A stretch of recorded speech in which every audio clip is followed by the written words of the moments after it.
が音沙汰もない。それはなくなりますよね。でこの日も16日には2回、17日には6回、18日には5回も出勤を繰り返して、結局の朝は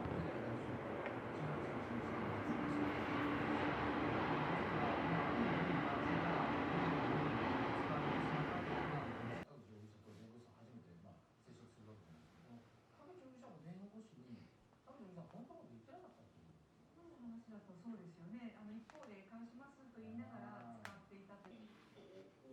そしてそのお金をそのまま使ったりしますが、実際にはほぼ同じ金額を別の口座や暗号資産等に出していくという形で見えるというのが一つ。完全に言うと入金したままの状態の人、タイムチャージとかいろんなやり方があるので、必ずしも着金ではないですけれども、ただ全く支払える見込みがない。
ル登録もお願いします。